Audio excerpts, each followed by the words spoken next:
ನಮಸ್ಕಾರ ಗುರುವೆ and welcome to ಖಡಕ್ ಸಿನಿಮಾ. ನಿಮ್ಗೆಲ್ಲ ಗೊತ್ತಿರೋ ಹಾಗೆ ಇವತ್ತಿಗೂ ಒಂದು ಸಿನಿಮಾದ ಬಡ್ಜೆಟ್ ನ ಡಿಸೈಡ್ ಮಾಡೋದು ಸ್ಟಾರ್ ಮಾರ್ಕೆಟ್ ಮೇಲೆನೆ ಹಾಗೂ ಕಾಂಬೋ ಮೇಲೆನೆ. ನಮ್ಮ ಇವತ್ತಿನ ಕಂಟೆಂಟ್ ಅಲ್ಲಿ ಆಸ್ ಪರ್ ಮಾರ್ಕೆಟ್ ಅಂಡ್ ಆ ಹೀರೋಗಳ ಕೆರಿಯರ್ ನಲ್ಲಿ ಹೈಯೆಸ್ಟ್ ಬಡ್ಜೆಟ್ ಸಿನಿಮಾನ ಕೂಡ ಗಮನದಲ್ಲಿಟ್ಕೊಂಡು ಯಾವ ಸ್ಟಾರ್ ಯಾವ ಬಾಸ್ಕೆಟ್ ಅಲ್ಲಿ ಇದಾರೆ ಅಂತ ನೋಡ್ಕೊಂಬರೋಣ. ಕೆಲವು ಸ್ಟಾರ್ ಗಳ ಸಿನಿಮಾದ ಬಡ್ಜೆಟ್ ಬಗ್ಗೆ ಬಲ್ಲ ಮೂಲಗಳಿಂದ ಇರುವಂತಹ ಮಾಹಿತಿನೂ ಕೂಡ one of the criteria to decide. Content ಹೋಗೋದಕ್ಕಿಂತ ಮುಂಚೆ ನಮ್ಮ ಚಾನಲ್ ಏನು ಸಬ್ಸ್ಕ್ರೈಬ್ ಮಾಡ್ಕೊಂಡಿಲ್ಲ ಅಂದ್ರೆ ಈಗಲೇ ಮಾಡ್ಕೊಳ್ಳಿ. ಟು ಬಿ ಫ್ರಾಂಕ್, ನಮ್ಮಲ್ಲಿ 100 ಕೋಟಿ ಕಲೆಕ್ಷನ್ ಆಗೋದು ತುಂಬಾ ದೊಡ್ಡ ವಿಷಯ. So most of the film budgets 100 ಕೋಟಿಗಿಂತ ಕಡಿಮೆನೇ ಇರುತ್ತೆ. ಅಂಡ್ 100 ಕೋಟಿ ಅಂತ ಸ್ಟಾರ್ಟ್ ಮಾಡಿದಂತಹ ಎಷ್ಟೋ ಸಿನಿಮಾಗಳು ಕೊನೆಗೆ ನಿಂತೋದ್ವು. ಸೊ ಸದ್ಯಕ್ಕೆ ಆಸ್ ಪರ್ ಮಾರ್ಕೆಟ್ 100 ಕೋಟಿ ಪ್ಲಸ್ ಬಡ್ಜೆಟ್ ಅಂದ್ರೆ ಖಂಡಿತ ಅದು ಕಾಂಬಿನೇಷನ್ ಮೇಲೆ ನಿಲ್ಲುತ್ತೆ ಅಥವಾ ಸೀಕ್ವೆಲ್ಸ್ ಆಗಿದ್ರೆ ಮಾತ್ರ. ಲೈಕ್ ಕಾಂತಾರ 2 ಈ ಸಿನಿಮಾಗೆ 100 ಕೋಟಿ ಹಾಕೋದಕ್ಕೂ ರೆಡಿ ಇರ್ತಾರೆ. ಹಾಗೂ ಪ್ರೇಮ್ಸ್ ಮತ್ತು ದರ್ಶನ್ ಅವರ ಕಾಂಬೋಲಿ ಬರ್ತಿರುವಂತಹ ಸಿನಿಮಾಗೂ ಅಷ್ಟು ಮಾರ್ಕೆಟ್ ಕ್ರಿಯೇಟ್ ಆಗುತ್ತೆ. ಬಿಲ್ಲಾ ರಂಗ ಭಾಷಾ ಸಿನಿಮಾಗೂ ಇಷ್ಟು ಬಡ್ಜೆಟ್ ಬೇಕೇ ಬೇಕು ಅಂತ ಹೇಳಲಾಗ್ತಾ ಇದೆ. ಸೊ ಅದು ಆಲ್ರೆಡಿ 3 ವರ್ಷದಿಂದ ಪೋಸ್ಟ್ ಪೋನ್ ಆಗ್ತಿದೆ. ಇನ್ನು 2 ವರ್ಷ ಅಂತೂ ಆ ಸಿನಿಮಾ ಬರಲ್ಲ.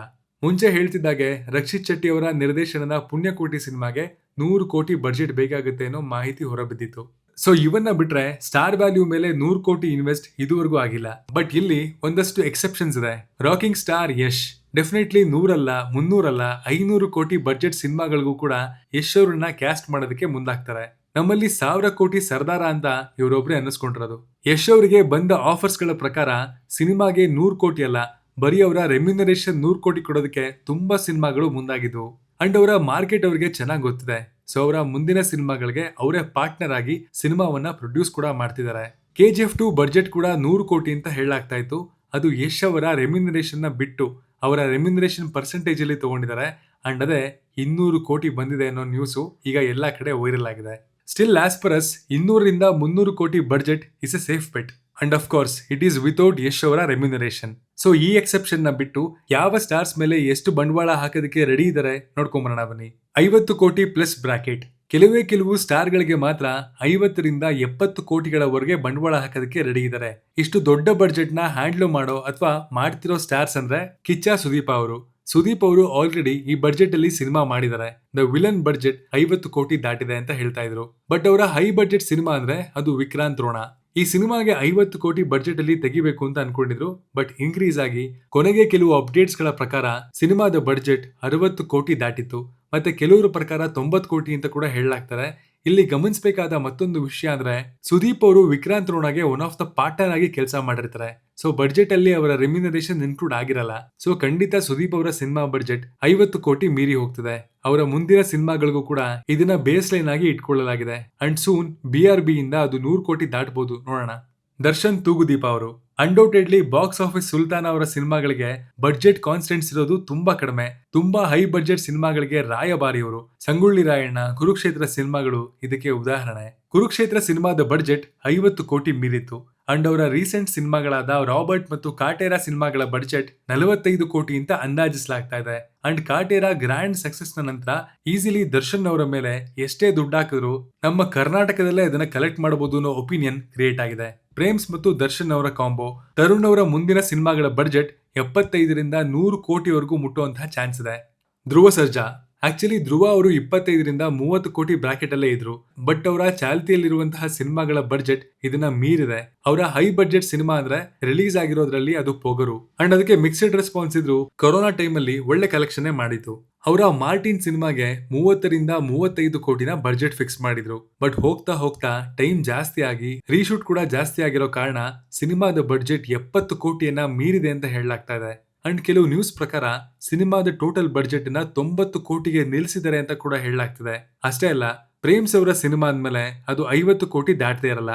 ಈ ಸಿನಿಮಾಗೆ ಪ್ರೊಡ್ಯೂಸರ್ಸ್ ಹೇಳಿರೋ ಪ್ರಕಾರ ಅವತ್ತಿನ ದಿನಕ್ಕೆ ಇದು ಹೈಯೆಸ್ಟ್ ಬಡ್ಜೆಟ್ ಸಿನಿಮಾ ಅಂತ. ಅಂದ್ರೆ 60 ರಿಂದ 70 ಕೋಟಿ ಇನ್ವೆಸ್ಟ್ಮೆಂಟ್ ಮಾಡ್ತಿದ್ದಾರೆ ಅನ್ನೋ ಮಾಹಿತಿ ಇತ್ತು. ಇದು ಕಾಂಬಿನೇಷನ್ ಆಗಿರೋದ್ರಿಂದ ಇನ್ವೆಸ್ಟ್ಮೆಂಟ್ ಅಲ್ಲಿ ಪ್ರೇಮ್ಸ್ ಅವರ ಹೆಸರು ಮೇಲೂ ಇನ್ವೆಸ್ಟ್ ಮಾಡಿರ್ತಾರೆ. ಬಟ್ ಹೌಎವರ್ ಈಸಿಲಿ ಧ್ರುವ ಅವರ ಸಿನಿಮಾದ ಬಡ್ಜೆಟ್ ಗಳು 50 ಕೋಟಿಯನ್ನ ಮೀರಿದೆ. ಯಾಕೆ ಈ ಸ್ಟಾರ್ ಗಳ ಮೇಲೆ ಇಷ್ಟು ನಂಬಿಕೆ ಅಥವಾ ಇಷ್ಟು ದೊಡ್ಡ ಬಡ್ಜೆಟ್ ಹಾಕೋದಕ್ಕೆ ರೆಡಿ ಆಗಿರ್ತಾರೆ ಅನ್ನೋದು ಕೂಡ ತುಂಬಾ ಇಂಪಾರ್ಟೆಂಟ್ ಪಾಯಿಂಟ್. ಯಾಕಂದ್ರೆ ಯೂಶಲಿ ಸಿನಿಮಾ ತುಂಬಾ ಚೆನ್ನಾಗಿದ್ರೆ ಖಂಡಿತ ದೊಡ್ಡ ಕಲೆಕ್ಷನ್ ಮಾಡೇ ಮಾಡುತ್ತೆ. ಅದರಲ್ಲೂ ಸ್ಟಾರ್ ಸಿನಿಮಾಗಳು ತುಂಬಾ ಚೆನ್ನಾಗಿದ್ರೆ sky is the limit. But cinema ಹೇಗೆ ಇರಲಿ, ಓಪನಿಂಗ್ ತುಂಬಾ ಚೆನ್ನಾಗಿ ತಗೊಳುತ್ತೆ ಅಥವಾ ಆವರೇಜ್ ಟು ಅಬೋ ಆವರೇಜ್ ಸಿನಿಮಾಗೆ ಕೆಲವೊಮ್ಮೆ ಬಡ್ಜೆಟ್ ನ ರಿಕವರ್ ಕೂಡ ಮಾಡುತ್ತೆ. ಡಿಜಿಟಲ್, ಸ್ಯಾಟಲೈಟ್ ರೈಟ್ಸ್ ಮತ್ತು ಆಡಿಯೋ, ಮೇನ್ಲಿ ಡಿಸ್ಟ್ರಿಬ್ಯೂಷನ್ ರೈಟ್ಸ್, ಇಷ್ಟೆಲ್ಲದರ ಜೊತೆಗೆ ಡಬ್ಬಿಂಗ್ ರೈಟ್ಸ್, ಇಷ್ಟು ಕ್ಯಾಟಗರಿಯಲ್ಲೂ ಸೂಪರ್ ಸ್ಟಾರ್ ಗಳಿಗೆ ಒಂದು ಪ್ರೈಮ್ ಅಮೌಂಟ್ ಅನ್ನೇ ಡಿಸೈಡ್ ಮಾಡಿರ್ತಾರೆ. ಸೊ ಅದ್ರ ಮೇಲೆ ಸಿನಿಮಾದ ಬಡ್ಜೆಟ್ ಡಿಸೈಡ್ ಆಗುತ್ತೆ. ಈಗ ರೀಸೆಂಟ್ ಎಕ್ಸಾಂಪಲ್ಸ್ ತಗೊಳ್ಳಿ. ಕ್ರಾಂತಿ ಸಿನಿಮಾಗೆ ನೆಗೆಟಿವ್ ರೆಸ್ಪಾನ್ಸ್ ತಗೊಂಡ್ರು ಅದು ಈಸಿಯಾಗಿ ಪ್ರಾಫಿಟ್ ಝೋನ್ ನ ಸೇರ್ಕೊಳ್ತು. 40 ರಿಂದ 50 ಕೋಟಿ ಕಲೆಕ್ಷನ್ ಮಾಡಲಾಗಿದೆ. ರೈಟ್ಸ್ ಗಳೆಲ್ಲ ಸೇರಿ ದೊಡ್ಡ ಮೊತ್ತನ ಪ್ರೊಡ್ಯೂಸರ್ಸ್ಗೆ ತಂದುಕೊಟ್ಟಿದೆ. ಹಾಗೆ ಪೊಗರು ಸಿನಿಮಾ ಕೂಡ ಅದೇ ಕ್ಯಾಟಗರಿಗೆ ಸೇರ್ಕೊಳ್ಳುತ್ತೆ. ಮಿಕ್ಸ್ಡ್ ರೆಸ್ಪಾನ್ಸ್ ತಗೊಂಡಿದ್ರು ಸಿನಿಮಾದ ಬಡ್ಜೆಟ್ ನ ಈಸಿಯಾಗಿ ರಿಕವರ್ ಮಾಡಿತ್ತು. ಅದು ಪೊಗರು ಸಿನಿಮಾ ಧ್ರುವ ಅವರ ಕೆರಿಯರ್ ನ ಹೈಯೆಸ್ಟ್ ಬಡ್ಜೆಟ್ ಸಿನಿಮಾ. ಅಷ್ಟೇ ಅಲ್ಲ, ಅದೇ ಸಿನಿಮಾ ಅವರ ಹೈಯೆಸ್ಟ್ ಗ್ರಾಸರ್ ಟಿಲ್ ಡೇಟ್. ಅದು ಇನ್ವೆಸ್ಟರ್ಸ್ಗೆ ಮತ್ತಷ್ಟು ಪುಷ್ ಕೊಡುತ್ತೆ ಬಡ್ಜೆಟ್ ಹಾಕೋದಕ್ಕೆ. ಇನ್ನು ಸುದೀಪ್ ಅವರ ಪಾಪ್ಯುಲಾರಿಟಿಯಿಂದ ಸಿನಿಮಾ ಈಸಿಯಾಗಿ ಡಬ್ ಆಗಿ ಬೇರೆ ಕಡೆ ರಿಲೀಸ್ ಆಗುತ್ತೆ. ಅಂಡ್ ಆ ರೈಟ್ಸ್ ಅಮೌಂಟ್ ಅಥವಾ ಅಲ್ಲಿಂದ ಕಲೆಕ್ಷನ್ ತುಂಬಾ ಮ್ಯಾಟರ್ ಆಗುತ್ತೆ. ಅಂಡ್ ಆಗ್ಲೇ ಹೇಳಿದಾಗೆ ಡೈರೆಕ್ಟರ್ಸ್ ಮತ್ತು ಹೀರೋ ಕಾಂಬೋ ಅಥವಾ ಮಲ್ಟಿ ಸ್ಟಾರ್ಸ್, ಸೀಕ್ವೆಲ್ಸ್ ಈ ತರ ಇದ್ದಾಗ ಕೂಡ ಪ್ರೊಡ್ಯೂಸರ್ಸ್ ಈಸಿಯಾಗಿ ಬಂಡವಾಳ ಹಾಕ್ತಾರೆ. ಇಲ್ಲಿ ಕೆಲವೊಂದು ಎಕ್ಸೆಪ್ಷನ್ಸ್ ಗಳು ಇವೆ. ಲೈಕ್ ಕಬ್ಜಾ ಈ ಸಿನಿಮಾಗೆ ದೊಡ್ಡ ಬಡ್ಜೆಟ್ ಹಾಕಿದ್ರು ಅಂಡ್ ಜಾಗ್ವಾರ್ ಸಿನಿಮಾಗೆ ಆ ಕಾಲದಲ್ಲೇ 50 ಕೋಟಿ ಇನ್ವೆಸ್ಟ್ ಮಾಡಿದ್ರು. ಇವೆಲ್ಲ ಒನ್ ಟೈಮರ್ಸ್, ಅದು ಸಸ್ಟೈನ್ ಆಗೋದ್ರಲ್ಲಿ ಅಥವಾ ಇನ್ಕ್ರೀಸ್ ಆಗೋದ್ರಲ್ಲಿ ಆಗ್ಲಿಲ್ಲ. ನೀವೆಲ್ಲ ಏನ್ ಥಿಂಕ್ ಮಾಡ್ತಾ ಇದೀರಾ ಅಂತ ಗೊತ್ತು. ಸಿನಿಮಾ ಬಡ್ಜೆಟ್ ಹೀರೋ ಅಥವಾ ಕಾಂಬೋಗೆ ಸೀಮಿತ ಆಗಬಾರ್ದು. ಖಂಡಿತ ಸ್ಕ್ರಿಪ್ಟ್ ಏನ್ ಡಿಮ್ಯಾಂಡ್ ಮಾಡುತ್ತೆ ಅದಕ್ಕೆ ನ್ಯಾಯ ಒದಗಿಸೋ ಹಾಗೆ ಅಂಡ್ ಕಂಟೆಂಟ್ ನ ನಂಬಿ ಸಿನಿಮಾಗಳನ್ನ ಮಾಡಬೇಕು ಅಂತ, ಅದು ಖಂಡಿತ ನಿಜ. ಆ ದಿಕ್ಕಲ್ಲೂ ಕೂಡ ಸಿನಿಮಾಗಳು ತಯಾರಾಗಿವೆ, ಬಟ್ ಅದರ ಸಂಖ್ಯೆ ಜಾಸ್ತಿ ಆಗ್ಬೇಕು ಅಷ್ಟೇ. ಅಂಡ್ ಸ್ಟಾರ್ ಹೀರೋಗಳು ಎಕ್ಸ್ಪೆರಿಮೆಂಟ್ ಸಿನಿಮಾಗೆ ಕೈ ಹಾಕ್ಬೇಕು. ಅಂಡ್ ತುಂಬಾ ಇಂಪಾರ್ಟೆಂಟ್ ಅಂದ್ರೆ ಸಿನಿಮಾಗಳನ್ನ ಜಾಸ್ತಿ ಮಾಡಬೇಕು. ಅಂಡ್ KFI ಅಲ್ಲಿ ಇನ್ನೂ ತುಂಬಾ ಸ್ಟಾರ್ಸ್ ಗಳಿದ್ದಾರೆ. ಶಿವಣ್ಣ, ರಕ್ಷಿತ್ ಶೆಟ್ಟಿ, ಗಣೇಶ್ ಅವರು, ಮುರಳಿ ಅವರು, ದುನಿಯಾ ವಿಜಯ್, ಡಾಲಿ ಧನಂಜಯ, ಇನ್ನು ತುಂಬಾ ಜನ. ಹೋಪ್ ಮುಂದಿನ ವಿಡಿಯೋದಲ್ಲಿ ಎಲ್ಲರನ್ನ ಕವರ್ ಮಾಡೋದಕ್ಕೆ ಟ್ರೈ ಮಾಡ್ತೀನಿ. ಮೀನ್ ವೈಲ್ ಇವರ ಹೈ ಬಡ್ಜೆಟ್ ಸಿನಿಮಾಗಳು ಯಾವುದು ಅಂತ ನಿಮಗೆ ಗೊತ್ತಿದ್ರೆ ಕಮೆಂಟ್ ಮಾಡಿ ತಿಳಿಸಿ. ಕಂಟೆಂಟ್ ಬರ್ದಿರೋದು ನಿತಿನ್ ಮತ್ತು ಅದಕ್ಕೆ ಧ್ವನಿಯಾಗಿರೋದು ಮನು. Signing off.